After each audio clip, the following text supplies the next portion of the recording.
Good morning, everyone. My name is Jan Prochaska, and I'm a president of HE3DA USA, and we design and make lithium-ion batteries.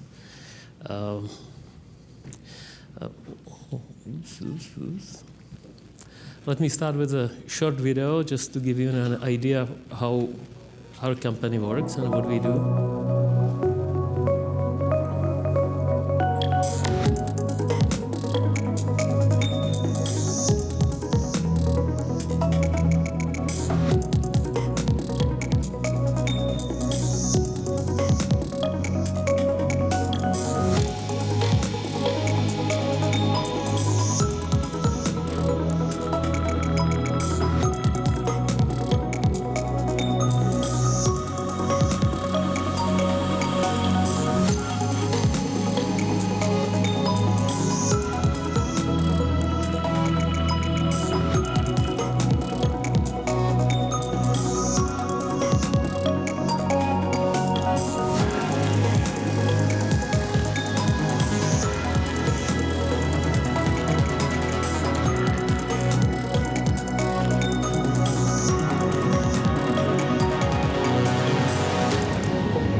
It is obvious from the latest development that we are moving away from the traditional way of how we make energy. So we move from fossil fuels to renewable resources. You can see pieces of desert which now you can actually you can change the value and harvest energy. So you cannot harvest crops, but you can harvest energy. And it definitely makes a sense. The only problem is these renewable sources are not predictable. You cannot really predict weather in a way that you would provide an uninterrupted power supply. So there is an essential element which is missing, or not missing, but it's there, and it's a battery. There is an ocean of batteries around us. So you see all kinds of lithium-ion batteries, which are, however, either cost-prohibiting. The high-quality batteries, they cost you a fortune if you wanted to use it for large-scale energy storage. When I say large-scale, I mean like size of this room or even of this hotel, and or they are poorer quality. You cannot really compromise safety. When you start talking about big batteries, you cannot compromise safety. There must literally be no statistical chance that some of the small batteries will burst and ignite a disaster. So what is missing is a safe and reliable and cheap and recyclable battery. Now, we changed the design. Let me maybe talk a little bit on these modules. So our company makes 1 kilowatt-hour modules, I mean cells, 4-volt cells, and they are implemented in larger units, which can, say, this unit can power a hospital or a electric gas station or similar, can power a bank. And what we did, we changed the architecture of the lithium-ion battery to simplify the manufacturing, make it much cheaper, and deliver the required safety and recyclability. So instead of thin film technology, we just punch holes in sheet metal and fill up the holes. You press the active materials into the holes and stack it up and put screws all around the battery, and the battery is finished. So it's a very simplified model manufacturing process, which we of course patented globally. We have roughly 200 patents, so 3 basic patents, 200 leather patents. The safety is number 1. So to carry safely the currents, deliver the electricity, you really need to do a right engineering of a battery. It's not like chasing the capacity. It's not like looking at the, you simply cannot compromise. The safety is number 1. So what our design brings is a mechanical strength. We have a metal frame. The metal frame can distribute electrons. It distributes heat, and also it collects the electrons and carries the currents, high currents. Any of these little modules can deliver, depending on the design, between 80 kilowatt, between say 1,000 amps to roughly 8,000 amps. So this is also a unique property of our battery. When you sort of oversize the current collectors, then you have this feature which allows you to short it, and it's a safe discharge. So you can completely discharge the battery without increasing the temperature to a level where it would be dangerous. So normally if you short this prototype battery, it will bring the temperature to between 50 and 60 degrees C, which is still fine. We did testing between minus 40 and plus 90, and it all works fine. And it can be further developed for high temperatures with different electrolytes. You would change the ratio of the volatiles a little bit. Now, what is so important about this? We have no organic compounds inside except for the electrolyte. So you have nothing that can melt, nothing that can ignite, nothing that can actually change a shape or so. There is also no traditional aging mechanism like delamination, and we also have easy degassing. Each battery is provided with a valve. This is especially important in a space where you have radiation, and that can also cause some outgassing of a battery. Second part and a great advantage of our battery, so we are capacity-wise, we are a little bit worse than the top line, but it's for a purpose, and we can manage the heat exchange. And this brings you a significant volumetric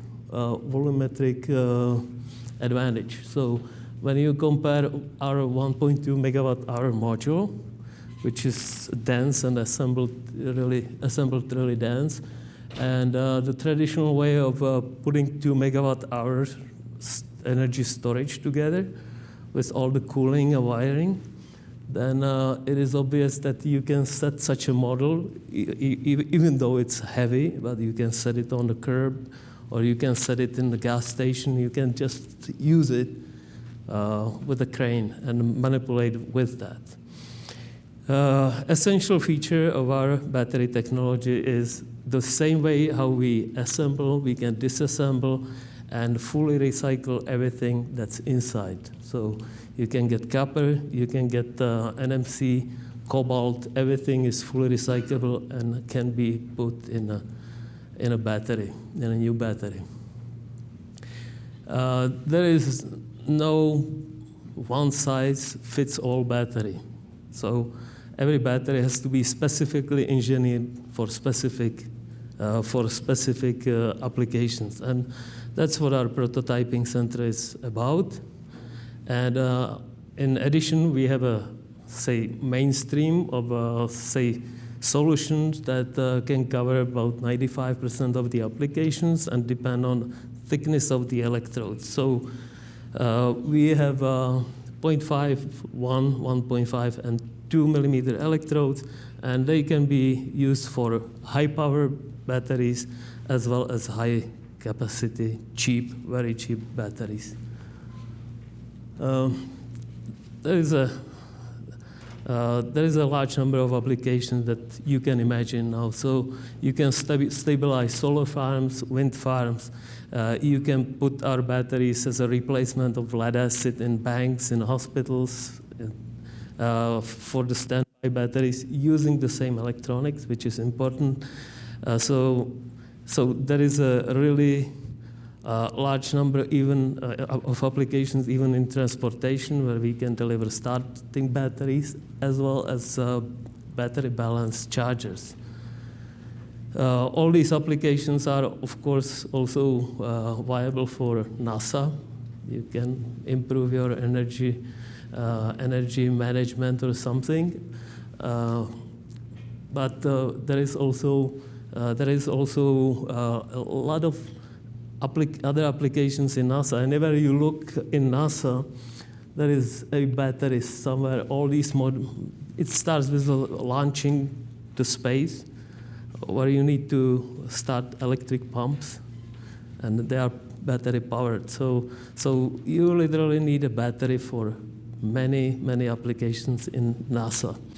And this is what we are really strong at. We can design. With our safe design, we can actually manage to deliver almost any custom solution for NASA. For vibration, to get a battery on the orbit, it takes a lot of vibrations. We can manage other things like the radiation, and overall safety and reliability is the main important part of it. We wanted extreme condition testing, so previously funded project by NASA. We signed a strategic agreement with University of Nevada, and here is our energy module powering this ranch and the research project on highly thermally resistant bacteria. They live in boiling springs. Let me tell a little bit about the history of our company. We have I started with the first experiment in 2007. Then we formed the company. We opened the first prototyping center in 2016, and this year we've been opening, or we are opening our first gigafactory in the Czech Republic, and we want to build, this is a plan, the second one in the United States, and it's ongoing. We have a skilled team. I have 21 years of experience in nanotechnologies and lithium-ion battery. Mr. Prus built 15 large manufacturing plants. Lenka and Václav are really good business people, experienced business people, and so are our advisors. The activity on the American continent will be handled by Power Orbital, and HE3DA USA will provide technical support and future development. It's a market-driven activity, so we expect a growth, rapid growth of lithium-ion battery market in the energy application sector. This is a roadmap. What we want to do is to build the same factory here. So take the blueprints, build the same factory here, and expand. And for this, we need about 300 million in several tranches. And we would like to accomplish this task in about 2 years. So there is a unique investment opportunity that we open for, so on the technical basis for NASA, on the investment basis for people interested in participation in our battery manufacturing development. And I want to thank you for your attention.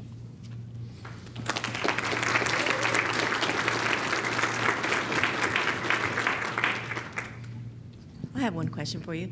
On one of your charts, you talked about simplified external systems. Could you go into detail about what you mean about that? We have large cells. We are cell size unlimited because of the heat management inside.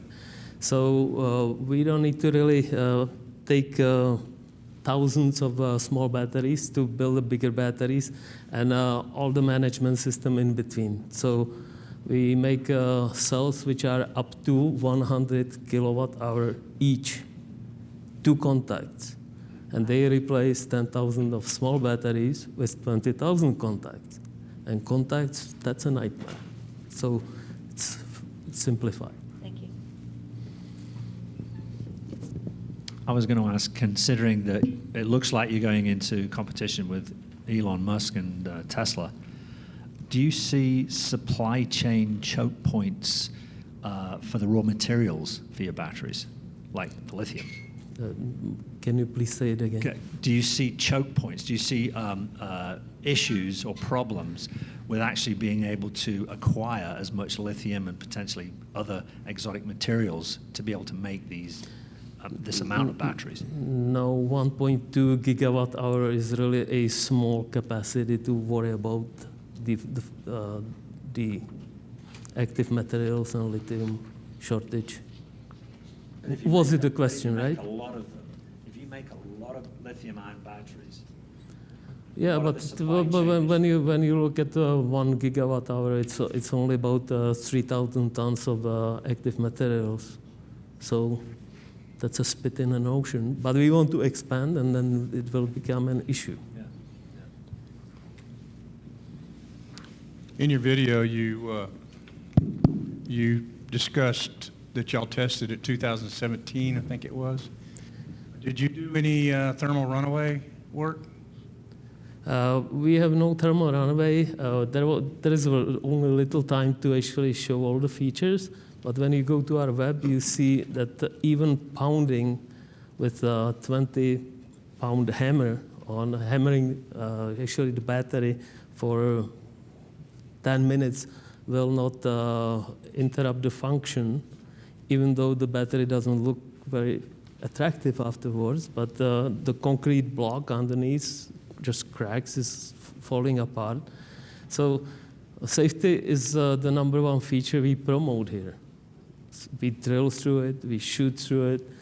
We also have accredited independent testing ongoing just to make sure that this is all verified by third party. But we actually like destroying the batteries this way, so it's a lot of fun. Thank you.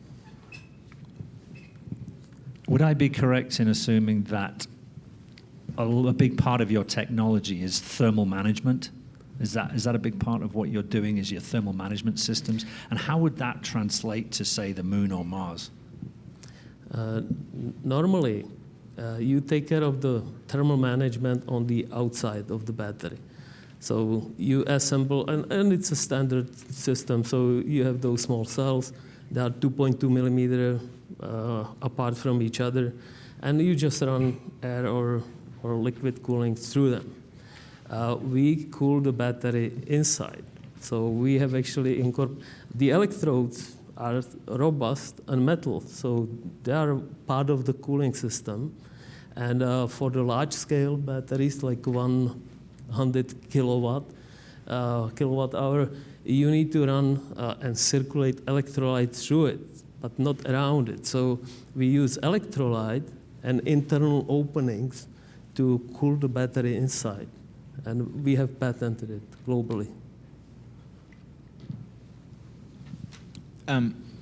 Just to make sure I understand the value prop. So I think it was really clear that you led with safety as the #1 value prop, which I get and I like, both around what happened, its operating environment and then what happens to it. One of the slides showed the size comparison, and it looked like, it was about, you got, in a much smaller unit, got about a little more than half as much power out of a much, much smaller unit. Is that a good comparison to think about? And what's the, is that one of the, are there other benefits besides safety? What are the other kind of like primary benefits besides safety? Are size and other parts of it also benefits? I will probably have to So if I understand correctly, I'm sorry, I have a little impaired hearing. If I understand correctly, the question was whether it's a real comparison of the module, of our module, and It was really one question hidden in another question. The real question was, it seemed like the number one value prop you're leading with is safety. What's the next most important value props? And one of the ones I saw on there, if I saw it correctly, was it looked like it was much smaller as well. So curious what you see as the next most important value props. Okay, so I think the second most important is price, because we simplified the manufacturing process to an extent. It's more compact. So when you have a lithium-ion battery manufacturer pulling square miles of foils, cutting, folding, rolling, or making prismatic batteries, you need a lot of space, solvents, and stuff. So it's all space and energy demanding. We make the batteries by just punching little tablets into the openings in a metal frame. So we need 10 times smaller footprint of our factory for the same capacity. So, and it also, you need to dissolve all these initial expenses, all this initial investment into the battery's price. So cost is the second most important. And third, I think recyclability, because you cannot run a terawatt-hour economy based on a lithium-ion battery without recycling the cobalt or nickel back. So we have that. In fact, we have a buyback program. So for us, the cobalt and the battery, the used battery, is not a waste. It's a very valuable source of secondary materials, and they are in a perfect stoichiometric ratio there.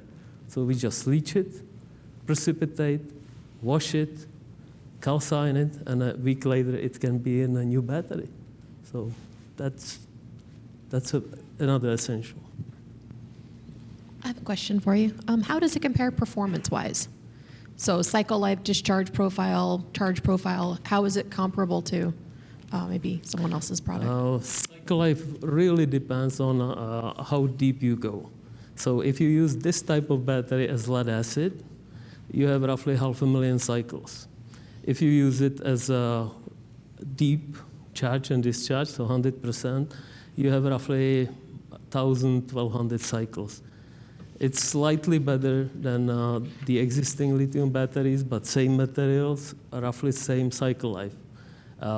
The only advantage is we don't have any plastic there, which would degrade and actually contaminate the electrolyte and corrode the contacts and stuff. So slightly better. But again, same materials, similar cycle life. So I see a lot of advantages to this for space travel, like the vibration, the low off-gassing, probably the rad hardening just because you're using metallics. And you talk about the thermal management, which I think is great. Does your pack rely on convection at all for thermal management? Convection for thermal management, or? If the pack needs the thermal management, or was it the question? So for your thermal management, to keep your batteries from going too hot inside, do you rely on convection? No. Okay. No. For the small modules, that, like 1-2 kilowatt-hour cells, you don't need any pumping of electrolyte in it. And even for the large modules, this is more conditional. The reason why people make small batteries is they have to provide the cooling inside the battery. And that's mainly because of a plastic separator that normally shrinks when it's heated over 50 degrees C.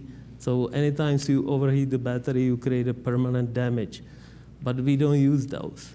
We have all mineral separators, which don't shrink. you have a hole in it and a short, the short doesn't propagate. So what we successfully shown is we put the battery in a furnace at 250 degrees C and pulled it out and filled up with electrolyte, and it worked. And second part is we did testing till plus 90 degrees C, so almost a boiling point of water. And as I'm saying, this can be managed. You can choose different electrolyte for a high temperature, so you can choose something that melts at, say, 120 degrees C, and that would be only when it starts operating. So what you're saying is because your materials are so robust, you don't need as much thermal management on the exterior? Yeah, Okay. we can also put it in a different angle. We'll look at it from a different angle also. We have so much capacity in the metal frame that it can absorb the heat. So and that's also an essential for the space application.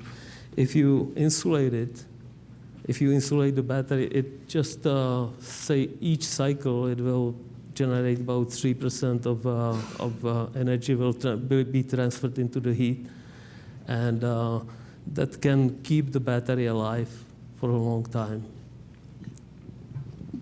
You had mentioned Power Orbital as your U.S. licensee. Can you talk about that company, and can you talk about your relationship with them? Okay, again, let me make sure that I understand properly. The question was about how we operate in the United States? Yes. Okay, HE3DA USA is an American company which provides a technical support and a development and an exclusive license to Power Orbital, which is the company that will be manufacturing the battery. So whatever comes from the labs will be manufactured by Power Orbital. And they have an exclusive license for the United States. So they have the patents to this position and also the technical support and prototyping and everything with that. And they're also doing the sales? They will be, yeah, sure. They'll be manufacturing batteries, yes. I have a question on the cold end of the extreme. You showed images in your video about possible use, Moon, Mars, deep space. How far have you actually tested it down on the cold end? Well, I really apologize, but I did a lot of shooting in the desert, and I am impaired hearing, so would you please? How does the battery perform down near those cold temperatures? I noticed in your video you show Mars, Moon. How far have you actually tested it? How At cold? minus 10 degrees C, you have about 70, 10? minus 10. You still have about 75% of the capacity. When you go to minus 20, the electrolyte freezes and hardly anything moves. So just like any other lithium-ion battery, when the electrolyte freezes, it's like a fish in an ice, so it cannot move. So that's when you start implementing isolation around the battery. So when you want to go to deep freezing temperatures, you have to isolate it. You have that capability? Have you already? Oh, absolutely. Experiment, For large okay. cells, we can just have a small heater on a line and just pump the electrolyte through it using the battery, the electricity from the battery, for instance. Or in Gerlach, and let me see if I can find it quickly, because this pointer doesn't do really what it is supposed to. Okay, in Gerlach, we just insulated the whole thing, and it runs from 0 to 110, and you typically see the temperatures between, say, 70 and roughly, what's 32 degrees C was the highest, so I think in Fahrenheit it will be about 90, roughly, yeah. And that's actually a great temperature for graphite. Graphite loves operating around 27 degrees C. So